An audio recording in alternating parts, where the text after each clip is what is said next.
Consórcio Comalto, 48 anos realizando sonhos. Comalto, planejando suas conquistas. Tem insano razão de existir, de ser nação que o amor insiste.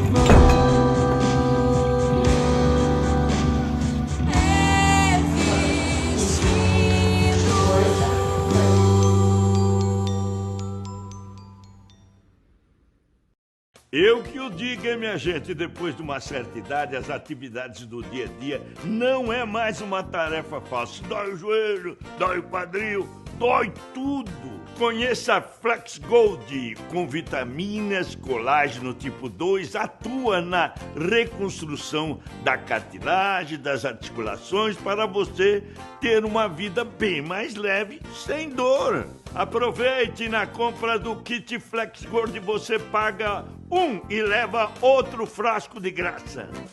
Dor nas juntas, vai de Flex Gold nas melhores farmácias do Brasil. Se te oferecerem outro, não é Flex Gold. Nós nascemos de médicos. Logo, nosso propósito sempre foi cuidar. Nossos primeiros passos foram desafiadores, mas o tempo firmou nossos pés e mostrou que nascemos para seguir um sentido muito maior que nós mesmos: levar prosperidade para todos os brasileiros. O tempo passou rápido e com ele crescemos. Somos gente grande. Exploramos novos espaços, conhecemos novos povos e descobrimos que a nossa casa é o Brasil. A verdade é que nascemos no coração do país para cuidar do Brasil inteiro. E para os próximos anos, seremos Sicoob Unicentro BR. Sicoob Unicentro BR. Soluções financeiras para todos. Já parou para rever se a sua clínica tem dado o retorno que você espera? Já pensou que as ferramentas para isso podem estar mais perto do que você imagina? Para te ajudar nisso, a CIS Consultoria está há mais de 20 anos no mercado e presente em mais de 110 cidades do Brasil, desenvolvendo estratégias de negócio com qualidade para que juntos alcancemos seus objetivos e resultados com maior lucratividade.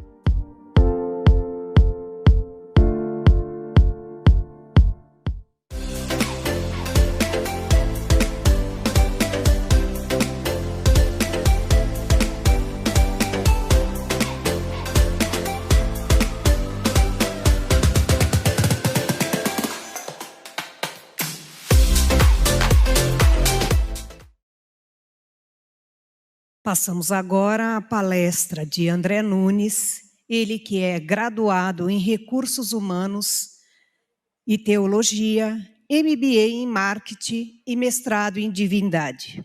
André é consultor de cultura e desenvolvimento organizacional de empresas.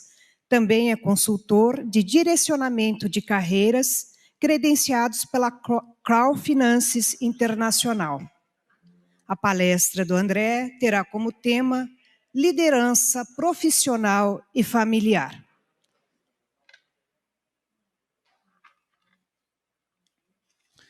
Muito bom dia a todos, é uma alegria poder estar com vocês do Rotary e também com todos aqueles que estão nos assistindo.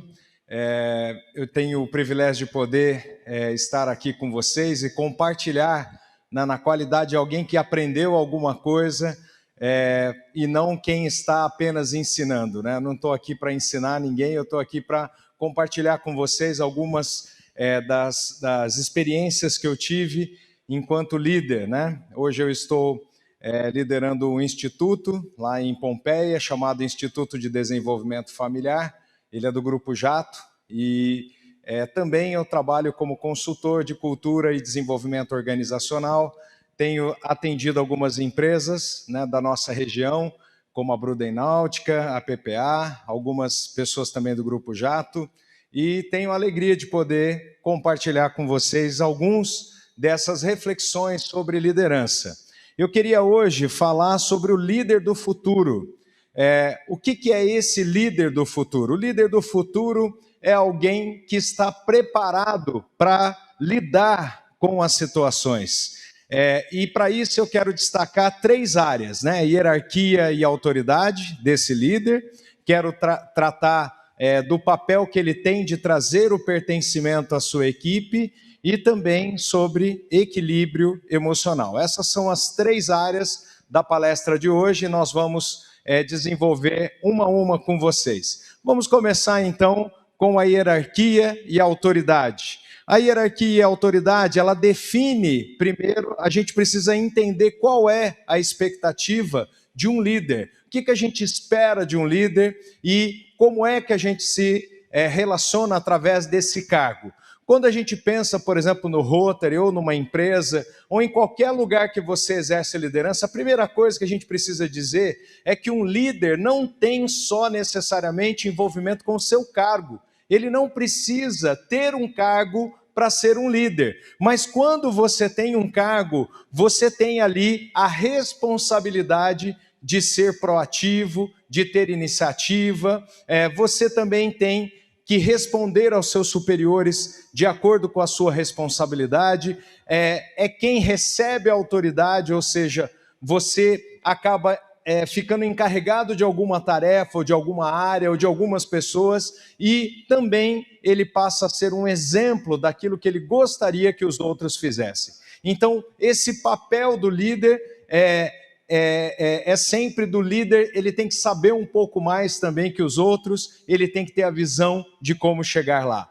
Então, eu tenho uma definição de líder diferente da maioria. O líder, para mim, é quem sabe lidar com as pessoas. Quem sabe lidar, quem sabe entender de gente, é aquela pessoa que realmente é o líder. Quando a gente começa a pensar que 100% dos nossos clientes são pessoas, 100% dos nossos colaboradores são pessoas, 100% da nossa família é feita de pessoas. Quem não sabe lidar com pessoas, não sabe lidar com negócios, não sabe lidar com família, não sabe lidar com o ser humano, e aí é claro que você não vai conseguir se desenvolver.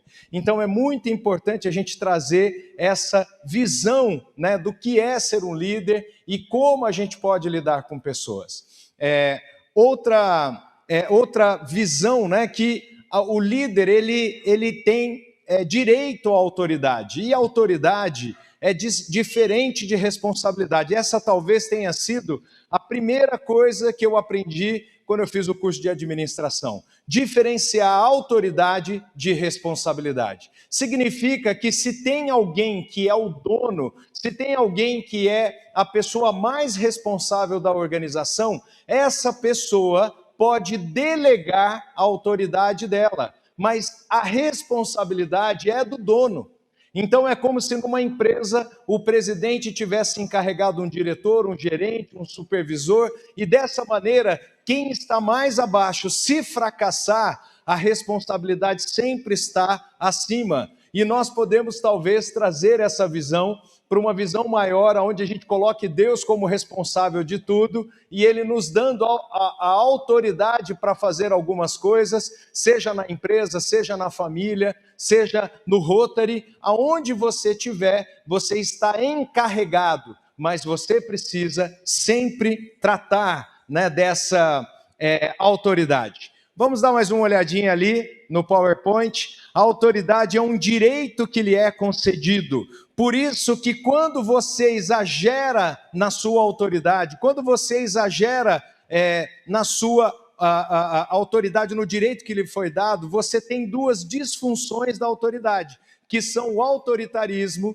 e a omissão. Essas são disfunções. significa que se você gritar com as pessoas, se você machucar as pessoas, se você tiver aquele exagero do seu cargo, você não representa a verdadeira autoridade. Também, se você, sendo responsável, se omitir a sua responsabilidade, isso também vai ser horrível para que você exerça o seu cargo. A verdadeira autoridade, ela é expressa sempre honrando a decisão do outro. Nós não mandamos nas pessoas, nós não somos donos das pessoas. O líder, ele exerce influência, o líder, ele exerce uma maneira de tratar as pessoas que elas queiram fazer o que você está pedindo. Então, uma das melhores formas de lidar com as pessoas é você honrar a decisão dela. Então, vamos dar mais uma olhadinha lá no PowerPoint. Honrar significa respeitar a decisão da pessoa. Você pede para ela fazer alguma coisa. Você tem que me entregar esse trabalho até sexta-feira. Se ela não entregar, respeite a decisão dela. Numa visão maior, quando a gente pensa em Deus, não é assim também que Deus faz na Bíblia? Ele diz assim, tem um caminho que é o caminho bom e tem aqui um caminho que é um caminho ruim. Deus, que tem toda a autoridade, ele diz assim para você, escolhe. Então é a sua escolha que vai fazer você ser melhor ou pior líder ou liderado. É quando você tem uma aderência melhor àquilo que a pessoa fez. Agora, para toda decisão que o outro tomou, tem consequências. Por exemplo, se eu disse para essa pessoa, escolhe, e ela escolheu o mau caminho, ela escolheu um caminho que eu não queria, nós precisamos corrigir os nossos liderados de acordo com a consequência daquilo que ele tenha feito.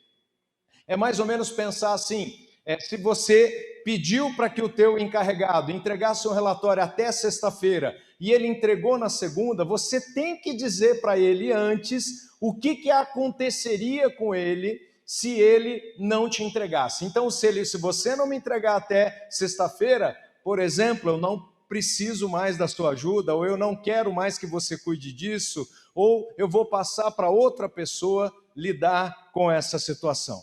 Então, nós não podemos exagerar na nossa cobrança, mas nós temos que entender que temos o direito de cobrar comportamentos de quem quiser, determinar regras ou alterá-las em qualquer momento. Quem é líder tem o direito de julgar, de fiscalizar. Quem é líder tem o direito de corrigir erros e delitos.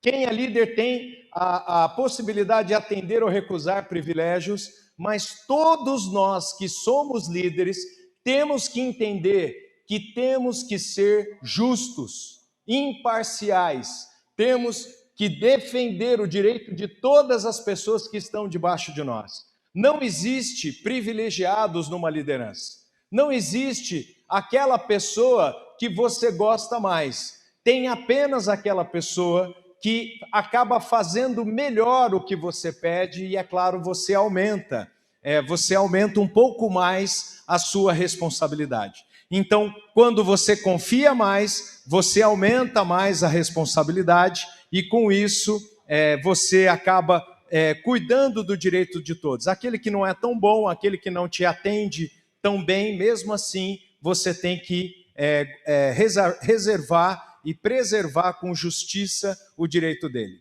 Como é que a gente deve escolher uma equipe para trabalhar? Quando a gente vai compor uma equipe, contratar, demitir pessoas, reposicionar pessoas de acordo com a capacidade delas de lidar com responsabilidade, como é que a gente faz isso? Bom, na Bíblia tem um bom conselho.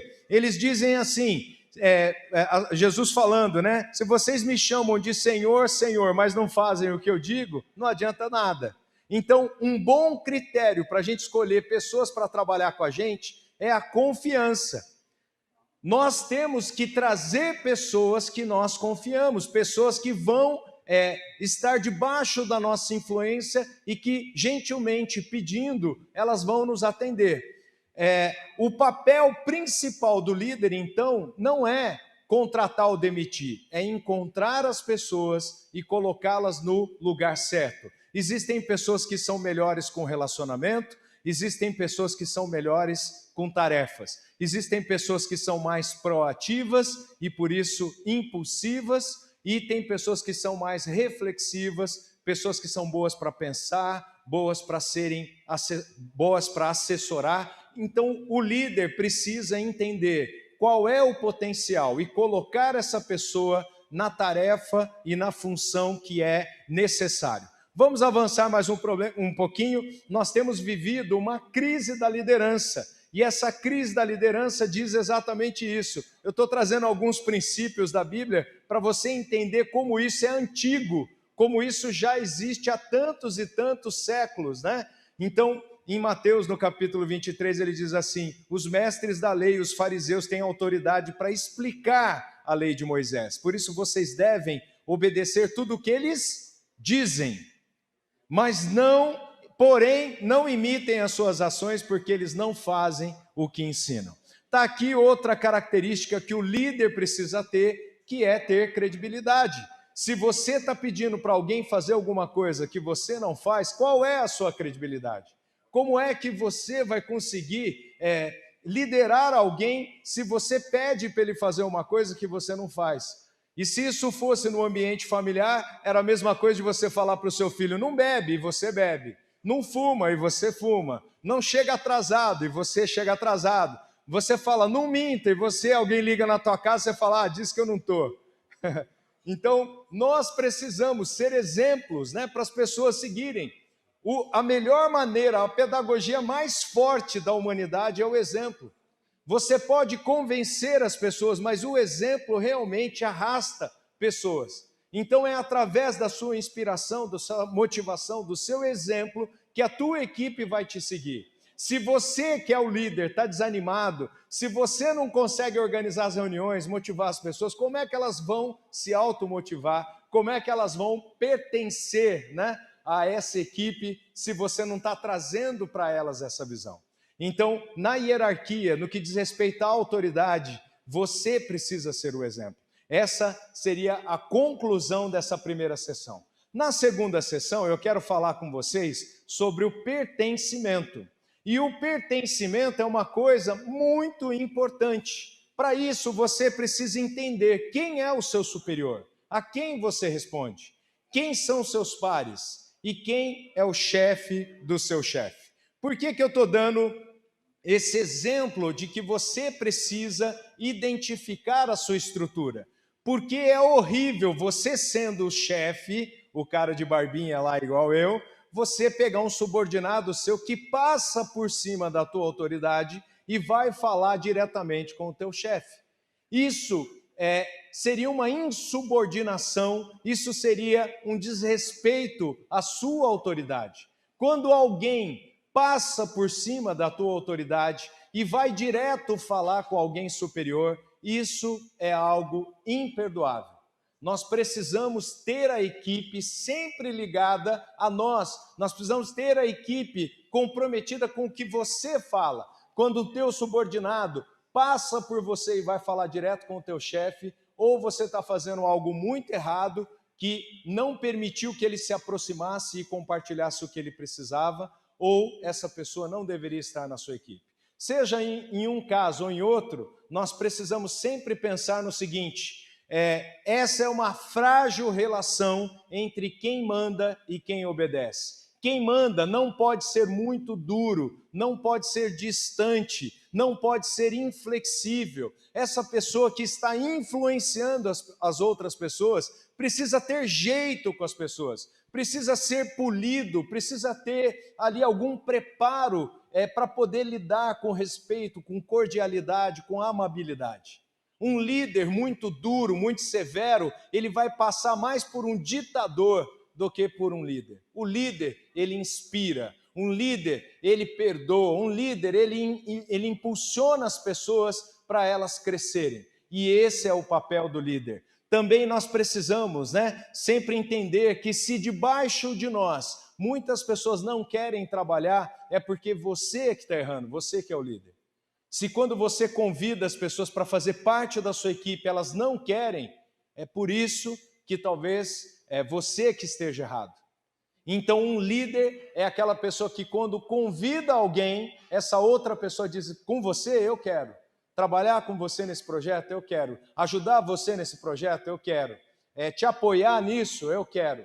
Porque a pessoa olha para você e fala, não, esse cara é diferenciado, essa pessoa é diferenciada, e por isso é que a gente vai ganhando adesão. Uma equipe vencedora é sempre uma equipe que tem essa coesão, né, entre um líder que sabe lidar com as pessoas e uma estrutura organizacional que consiga colocar os seus objetivos em prática, né? O relacionamento tem que ser do ganha-ganha, de cima para baixo ou de baixo para cima, precisa ser um relacionamento de ganha-ganha. Por isso que nas organizações é muito comum você ter aquela pesquisa de clima.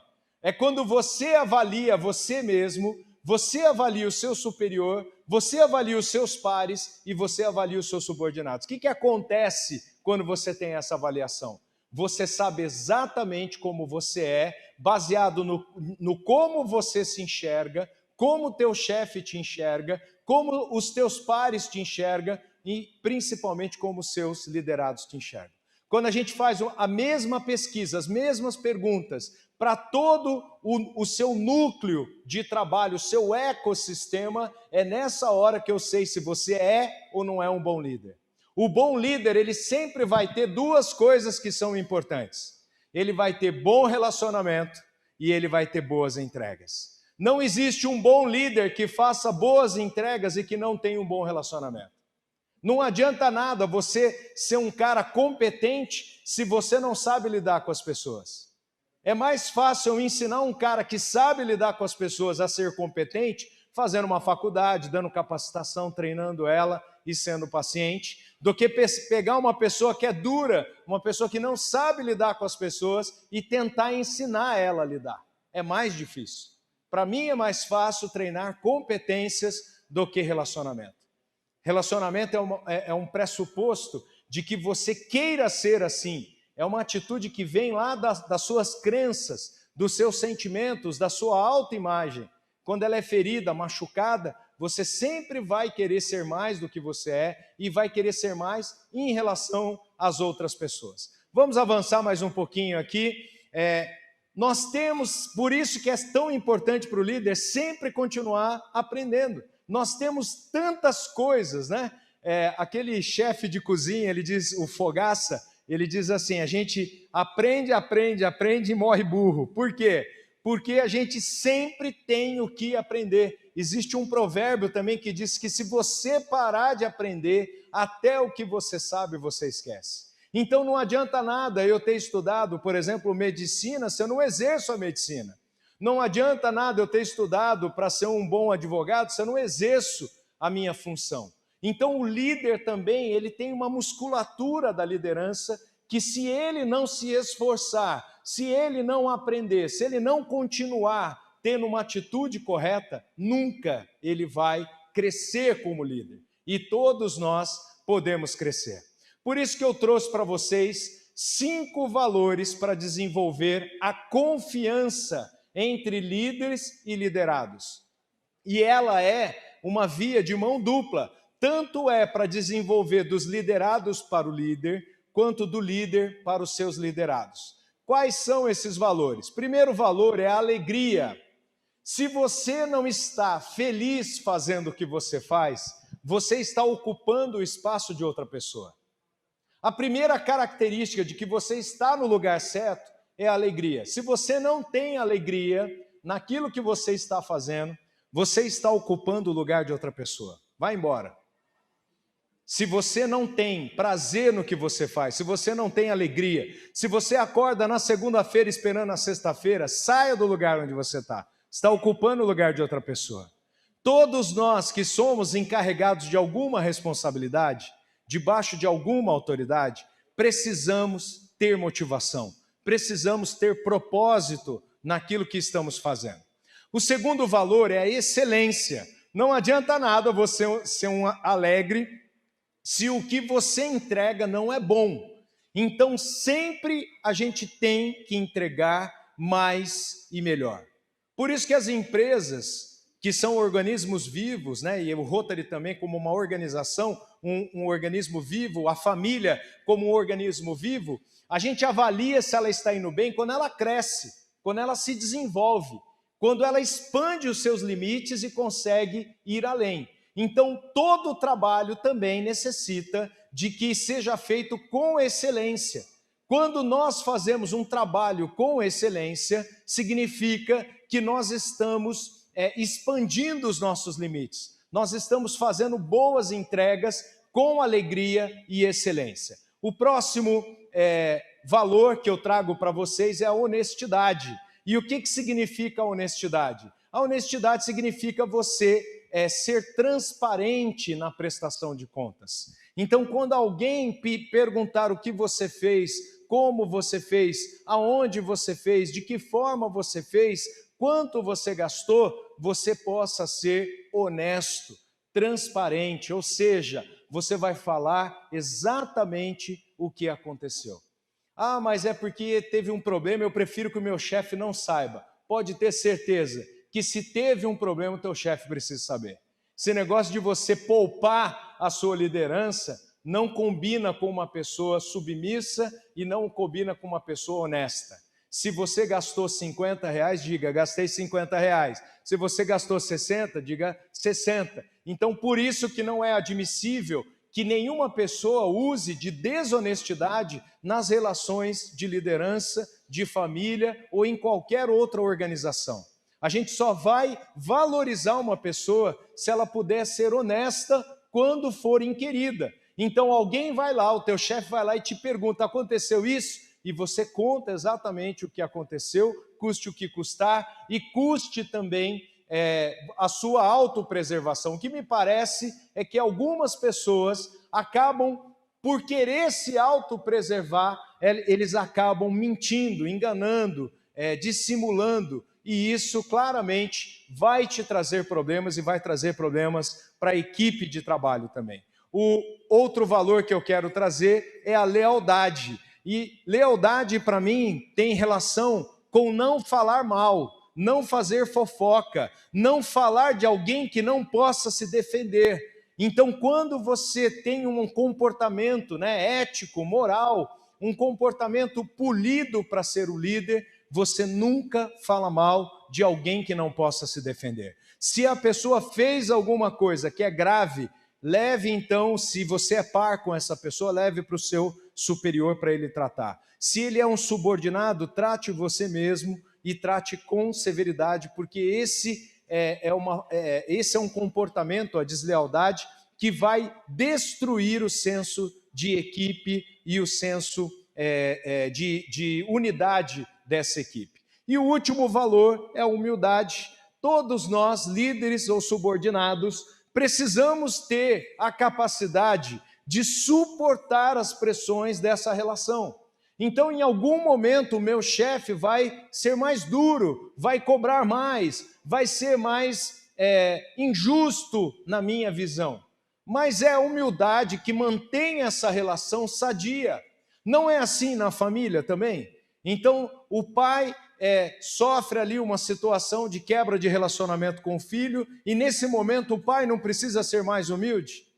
E a mesma coisa quando inverte a situação, é o filho que acabou recebendo uma correção, uma punição, e aí o direito dele foi tirado, e ele não precisa ter uma certa humildade para manter essa relação.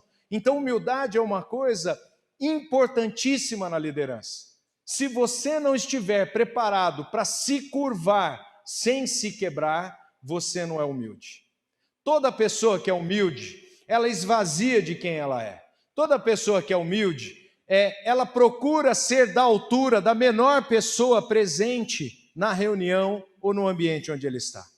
Você nunca se coloca mais, porque quanto maior você subir, se colocar e você não for, a sua queda também vai ser maior. Agora, se você se curva e você é humilde, você se esvazia de quem você é uma pessoa descomplicada para lidar, qualquer pessoa vai querer estar perto de você. Pense agora em alguém que você conheça, que é muito humilde. Você admira ou não admira essa pessoa? Principalmente quando o esforço da humildade é algo que essa pessoa não precisaria fazer. Se mesmo sendo ela quem ela consegue ser menor, ela consegue estar mais próximo, não é bom esse tipo de coisa? Então, essa visão é uma visão bastante importante para nós. E a última área que eu queria tratar nessa palestra é sobre o equilíbrio emocional. Todo líder precisa ser equilibrado emocionalmente. Por que nós deveríamos ser equilibrados? Porque quando eu estou desequilibrado, eu acabo sendo parcial. E nós não podemos ser parciais, nós temos que ser assertivos e imparciais, separando comportamento de identidade. Então, por exemplo, se a pessoa trabalha para mim, eu não tenho direito, por causa do vínculo trabalhista de CLT, de desmerecer essa pessoa, de espizinhar essa pessoa. Uma coisa é o que ela fez de errado, a outra coisa é quem ela é. Então nós precisamos atacar o comportamento e preservar a identidade. É a mesma coisa em casa. Você nunca chama o teu filho de burro. Você diz para ele, essa não é uma decisão, você é um menino inteligente, você é meu filho, você é uma pessoa capaz, mas do jeito que você fez, esse comportamento que você teve, você parece um burro. Então, quando você ataca o comportamento, há solução. Quando você ataca a identidade, não tem solução. A solução para essa pessoa é morrer para você. Então, se você ataca um subordinado de você, chamando de burro, atacando a identidade dele, falando você é isso, você é aquilo, essa pessoa nunca mais vai recuperar o seu relacionamento, porque você atacou a coisa errada. Você deveria ter falado, olha, eu gosto muito de você, você é uma pessoa super inteligente, você está aqui porque eu confio em você, mas quando você fez isso, quando você não demonstra alegria, você é rabugento, quando você acaba fazendo um trabalho de qualquer forma, quando você não é humilde, quando você não é leal, esse comportamento me desagrada. E aí, se você ataca o comportamento, a pessoa pode se arrepender do comportamento e mudar. E é dessa maneira, através do equilíbrio emocional, que nós podemos lidar com as outras pessoas. Agora imagine você, se um pai, uma mãe, um chefe, o dono de uma empresa perde o equilíbrio emocional, ele acaba com todas as demais pessoas, porque ela não consegue sequer se posicionar como deveria. Outro aspecto importante, vamos voltar lá. Outro aspecto importante é julgar a história e não o momento. Pode voltar para mim. Toda vez que a gente pensa em corrigir um filho, toda vez que a gente pensa em corrigir um subordinado, nós nunca devemos ser severos demais se é aquela parte da vida dele que foi afetada. Então imagine você está olhando a história da pessoa. Vamos imaginar que aquela pessoa está com você há 15 anos, 20 anos, e ela cometeu um comportamento de desonestidade muito grave. Como é que você trata essa pessoa? Olha, apesar da gravidade, entenda a história. Porque talvez seja um momento do contexto que essa pessoa está vivendo. Por exemplo, pandemia. A pandemia afetou a saúde emocional das pessoas. A pandemia afetou o senso de juízo, atacando depressão, ansiedade, trazendo conflitos relacionais, trazendo crises existenciais. Então, quando você lê o todo e pincela aquele comportamento e avalia pelo todo, você acaba não sendo injusto. E é dessa maneira que eu imagino que nós tenhamos que avaliar as pessoas, pelo todo e não por momentos específicos. Quando a gente pensa isso no ambiente familiar é mais fácil, porque você nunca vai colocar um filho para fora. Você nunca vai colocar um pai para fora. Às vezes você não põe o marido e a esposa, às vezes acontece, né?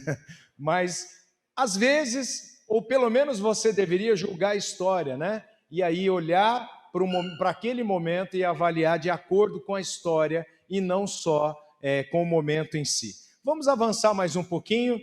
Perdoe as falhas, mas não admita a falta de caráter. A correção tem que ser proporcional ao delito. Por exemplo, se a pessoa roubou a empresa, apesar dos muitos anos de empresa, apesar da situação que essa pessoa viveu, mesmo você gostando dela, seria bom que essa pessoa não ficasse lá.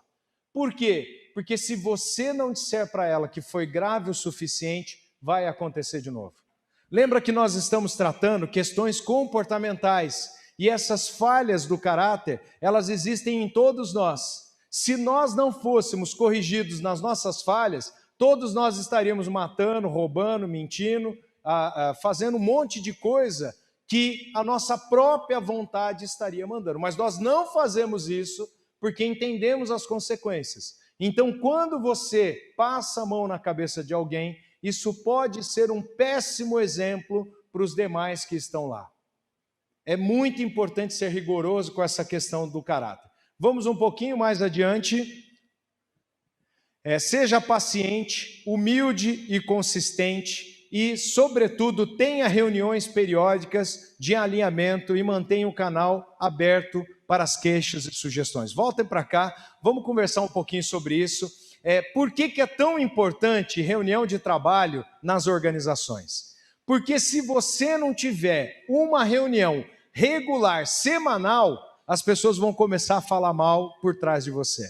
Seja na família, seja na empresa, seja no Rotary, aonde for, se não tiver reunião para a gente colocar as nossas insatisfações, as nossas dúvidas, os nossos dissabores, se a gente não tiver um ambiente preparado para isso, vai ter fofoca, vai ter difamação, vai ter deslealdade. Então, cabe ao líder construir um ambiente, uma estrutura, onde todos tenham voz. Se for na família, reunião de família, um lugar onde a gente possa viajar, né? Quando a gente viaja, todo mundo no carro, a gente não vai conversando. Quando a gente tem o almoço de família, não é para isso. Quando a gente tem um almoço de domingo para receber os filhos, não é dessa forma. Não é para a gente ter um momento para colocar insatisfação. É aquele post que você fez que o outro não gostou, é a maneira como foi tratado, e ali naquele ambiente protegido, aquele ambiente de reunião da equipe, do grupo, da família, é dessa maneira que a gente vai poder falar, se perdoar e corrigir os nossos comportamentos. Agora, se você não tem isso na família, se você não tem isso na empresa, se você não tem isso no Rotary, sabe o que vai acontecer? Você vai ver que a sua liderança vai se tornar fraca. Uma das coisas mais incríveis que eu descobri é que quanto maior é o cargo da pessoa na família, ou na empresa, ou na família, mais reuniões essa pessoa precisa ter. Um cara importante, de um grupo importante, que trabalha profissionalmente no mundo corporativo, o dia a dia dele de trabalho é reunião. Você já percebeu? Ele não faz nada, ele não faz agenda, ele não executa as coisas, ele só avalia, ele só alinha, ele só corrige, ele só diz sim ou não, porque quanto maior é o cargo dessa pessoa, mais reunião ela vai precisar fazer, mais alinhamento, mais coesão nas decisões, para que todos caminhem junto e assim a gente possa ter um desenvolvimento junto também. Vamos avançar um pouquinho mais. Quando a gente trata das comunicações dentro das organizações, da família, nós precisamos entender que só temos dois tipos de comunicação. Uma comunicação diz que você é precioso, que você tem valor, que você é importante. Eu chamo essa comunicação de palavra bendita ou palavra de bênção. Ou seja, uma palavra dita da maneira certa. Quando eu digo que a identidade do meu filho, ele é alguém precioso, ele é alguém inteligente como eu sou, por ser meu filho, eu estou dizendo palavras benditas. Não era assim com os antigos, a gente chegava e dizia assim, a sua bênção, vovô, a sua bênção, vovó. E aí quando nós pedimos a bênção, o que eles diziam? Deus te abençoe, mas eles podiam também falar, você é muito querido, você é meu neto predileto, eu amo muito você, e seria uma bênção da mesma maneira, porque bênção é palavra bendita, dita da maneira certa, dita por quem tem que dizer. Então, quando eu sou um pai, eu tenho que dizer isso, quando eu sou uma mãe, eu tenho que dizer isso, quando eu sou um chefe, tenho que dar feedbacks, tenho que usar palavras bem colocadas, dividindo identidade de comportamento. Porque se eu não fizer isso, a outra mensagem que eu posso trazer é que a pessoa é um lixo, de que ela não vale nada, de que ela é inútil. E quando eu digo uma palavra maldita, mal colocada, ela se transforma em maldição. É como eu dissesse para o meu filho, e muitos de vocês, pode voltar para mim, muitos de vocês já devem ter vivido essa situação, do pai falar assim para você: você nunca vai ser nada, você faz tudo errado, chega na hora, você estraga tudo. E esse cara tem 40 anos hoje, e essa palavra maldita, mal colocada do pai ainda interfere no sucesso dessa pessoa. Vocês acreditam nisso ou não? É verdade ou não é? Pensa um pouquinho se isso até hoje não te afeta. E isso tem relação com colocações benditas, bem colocadas, ou colocação malditas, mal colocadas. E quando essa pessoa tem autoridade, tem relevância na sua vida, pior. Pode ser que eu seja um chefe que você goste muito, e esse chefe foi muito injusto com você, e de repente você pode atribuir a essa situação, por causa de uma palavra, uma dor maior. E aí você fica ressentido, magoado, por causa da palavra que foi dita. E palavra é igual uma flecha que a gente manda, depois que você falou, não volta mais. A Bíblia diz que também é igual um pedaço de pão que você joga no rio, nunca mais você pega de volta, vai embora. Então, se você é um líder, se você é alguém de autoridade, se você é alguém precioso, você vai medir as suas palavras. Você não vai usar qualquer palavra com qualquer pessoa. Se a pessoa é importante, você tem que dizer para você mesmo: não, essa pessoa é importante para mim, eu preciso me preparar, eu preciso escolher as melhores palavras para atacar o comportamento e não a identidade dessa pessoa, e assim preservar essa pessoa, de tal forma que eu possa corrigi-la adequadamente, mas sem matar a esperança, sem matar a identidade, sem roubar a motivação dessa pessoa. Ela precisa entender que ela está sendo apenas corrigida. E isso é muito bom. Vamos avançar mais um pouquinho. Quando a gente é tocado por uma palavra maldita, isso causa uma cegueira e danos involuntários que não podem ser mensuráveis. Um dos sinais de que a pessoa foi machucada é a ofensa. E a ofensa pode ser medida através de dois comportamentos naturais da pessoa. Ou ela fica isolada de você, ela evita falar com você, ou ela fica agressiva quando ela está com você. Então, se você tratou de alguma situação e essa pessoa que você tratou, ela está te evitando, ou ela está agressiva quando está com você, é porque ela está ofendida. E é o seu papel como líder resolver essa situação, seja na sua casa, com seus pais, filhos, irmãos, parentes, seja na empresa, se é através dos seus subordinados, ou até mesmo o seu chefe, se ele não fala mais com você, se ele está te evitando, se ele é agressivo com você, você precisa ir e resolver essa situação. E como é que você faz isso? Vamos voltar lá. Você faz isso lidando com o assunto principal. O assunto principal nunca foi o que aconteceu. Mas você deveria começar perguntando o que aconteceu. O assunto principal sempre é como você se sentiu. Então, se é o teu filho e você fez uma brincadeira na família, pode voltar aqui comigo. Se você fez uma brincadeira na família e expôs ele, nunca é a sua intenção que vai resolver o problema. Não adianta você falar: puxa filho, eu não queria te magoar. Isso não resolve o problema. O que resolve o problema é você perguntar: o que aconteceu? E ele vai falar: você me expôs, você me envergonhou, você me tratou como se eu fosse um lixo. E aí você vai ao ponto da solução, que é como você se sentiu. Como você se sentiu é uma linguagem mais poderosa do universo, porque é uma linguagem falada ao coração. E o meu filho diria mais ou menos assim: eu me senti um lixo. Me senti como se você não gostasse de mim. Me senti como se você não me valorizasse, como se eu não fosse importante. E aí é fácil, é só você falar: eu fiz isso com você. Não adianta você falar, eu não fiz. Claro que você fez. Ele está dizendo, você me magoou. Então, negar que você magoou não resolve o problema. O que é que resolve o problema? Assuma a sua responsabilidade. Foi isso que eu fiz com você, filho. Eu fiz você se sentir assim. Assuma que você fez.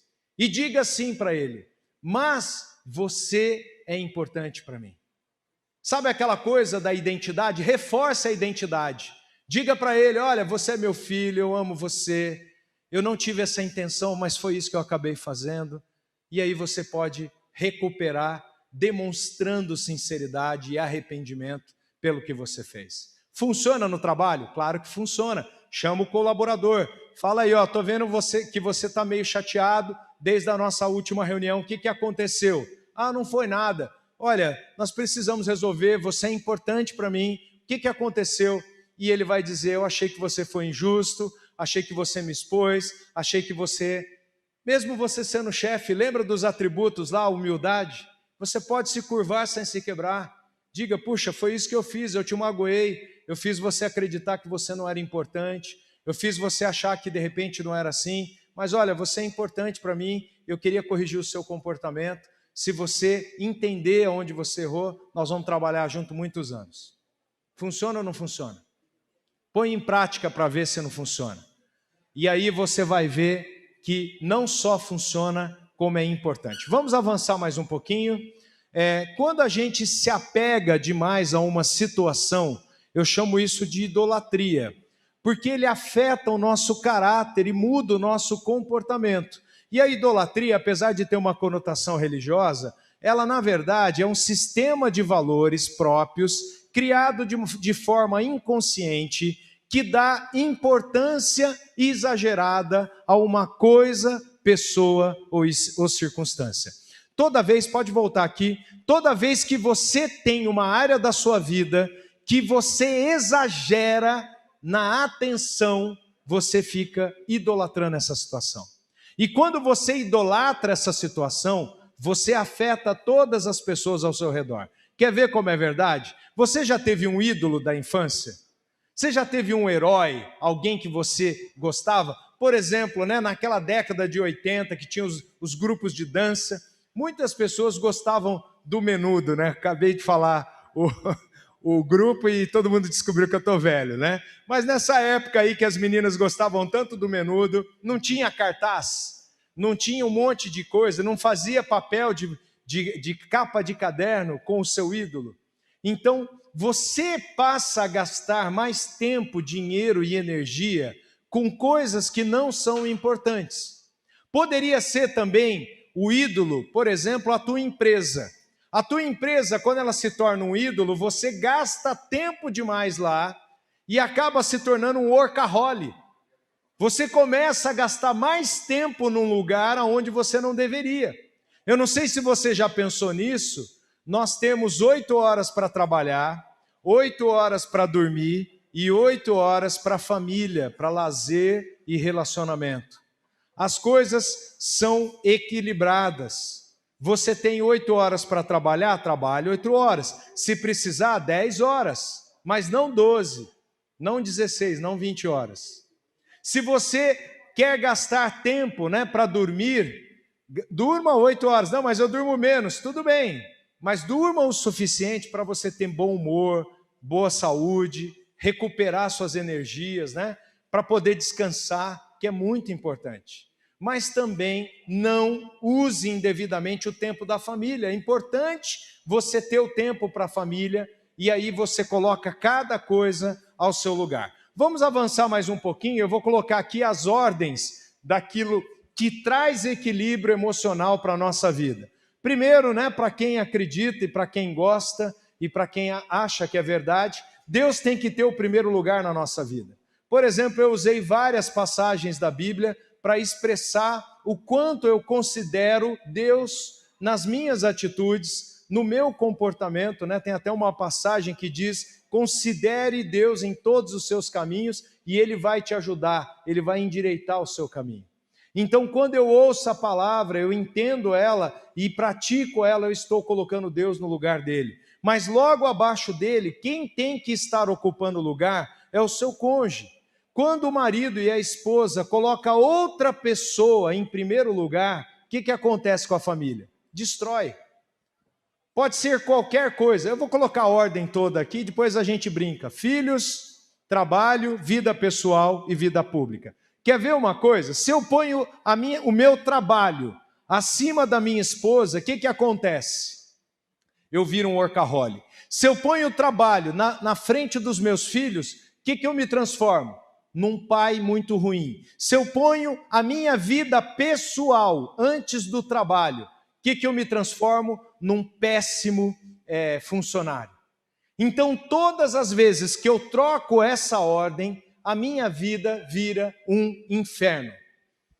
Põe de novo na tela lá, só para a gente brincar mais com isso aí. Se eu adoro redes sociais e pego a minha vida pública e coloco na frente da minha esposa, o que vai acontecer? Um desastre. Se eu pego a minha vida pessoal, academia, beleza, lazer, e eu coloco na frente da minha esposa, o que vai acontecer? Se eu só fico na academia e não cuido dela, se eu não ligo para os meus filhos, o que vai acontecer? Um desastre também. Então, quando eu deixo, pode voltar para mim, quando eu deixo essa ordem, né, das coisas bem colocadas, quando eu considero Deus no lugar dele, minha esposa no lugar dela, meus filhos no lugar deles, o meu trabalho, a minha vida pessoal e a minha vida pública, tudo dá certo. Aí a maioria das pessoas me pergunta, puxa André, por que minha vida pessoal vem depois do trabalho? Porque você não foi feito para cuidar de você. A sua família vai cuidar de você, a sua esposa vai cuidar de você. Quando você cuida dela em primeiro lugar, ela cuida de você. Você já percebeu isso? Quando você coloca a sua empresa, quando você chega lá no trabalho, né? E a tua vida pessoal está depois do trabalho. O trabalho vem em primeiro lugar. Quando você põe a sua equipe antes do teu bem-estar, antes dos teus próprios interesses, sabe o que acontece? A tua equipe vai cuidar de você. São eles que vão falar bem de você. São eles que vão dizer esse cara é incrível onde ele está. Porque você colocou os teus cuidados no lugar certo. Quando a gente cuida só da gente, a nossa vida se resume a uma vida vazia. E para ter propósito, nós precisamos manter a ordem das coisas, para não nos transformarmos em workaholics, para não nos transformarmos em péssimos maridos, péssimos pais, péssimos profissionais e também de não sermos um problema para a sociedade. A nossa vida pública tem que estar em último lugar. Você tem que cuidar primeiro dos teus, de dentro para fora.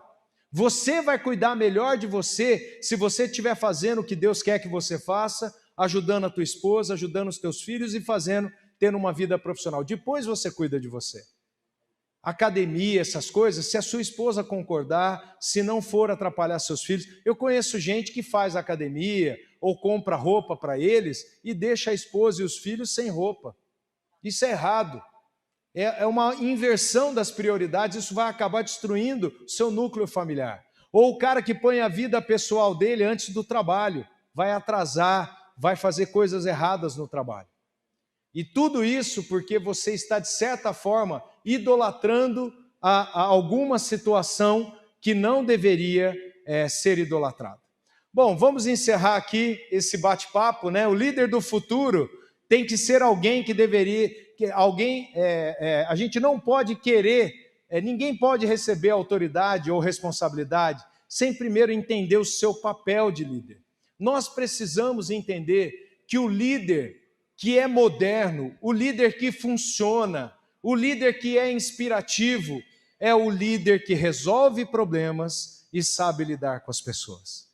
O líder do futuro é a pessoa que consegue resolver qualquer problema e sabe lidar com as pessoas, é polido para lidar com as pessoas. Dessa forma é que a gente vai conseguir ser alguém e deixar um legado, né, de um bom comportamento dentro da liderança. Por que o meu papel nas empresas é ajudar no desenvolvimento da cultura? Justamente por isso, uma empresa vai ser lembrada pela forma como ela fez negócio. Uma empresa vai ser lembrada pela maneira como ela tratou os seus clientes. Uma empresa vai ser lembrada pela maneira como ela solucionou problemas, ou trouxe satisfação, ou apoiou a sociedade de alguma maneira. É dessa maneira que a gente desenvolve as pessoas dentro da empresa e cria uma identidade para a pessoa jurídica. É errado a gente achar que a pessoa jurídica não tem identidade. Pelo contrário, normalmente ela se parece com o dono, mas ela precisa ter ali alguns valores, algumas qualidades, né, das pessoas que ali trabalham também. Então nunca é fácil ser um líder, mas é possível ser um líder, e eu desejo a vocês, né, toda a sorte nessa caminhada. Se precisarem de alguma coisa, eu fico à disposição de vocês. Muito obrigado, que Deus abençoe a todos nós, até a próxima aí, se Deus quiser. Tchau, tchau.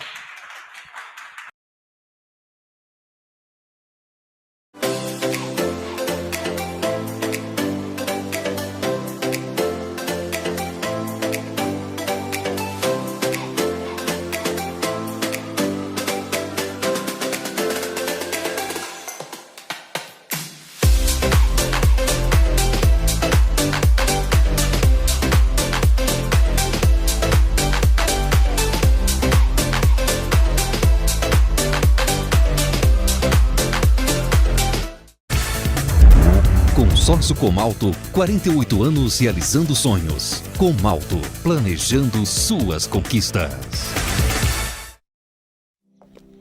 Tem em sã razão de existir, de ser nação, que o amor insiste.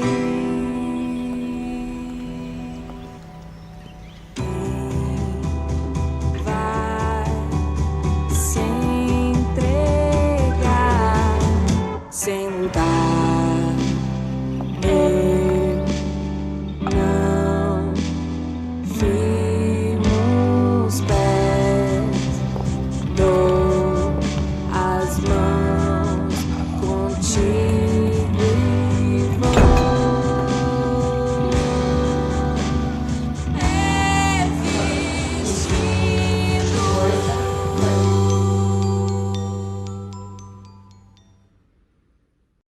Eu que o diga, hein, minha gente, depois de uma certa idade, as atividades do dia a dia não é mais uma tarefa fácil. Dói o joelho, dói o quadril, dói tudo.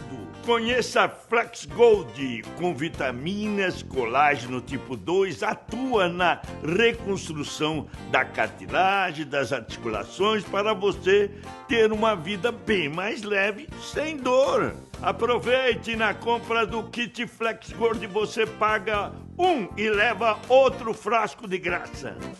Dor nas juntas, vai de Flex Gold nas melhores farmácias do Brasil. Se te oferecerem outro, não é Flex Gold.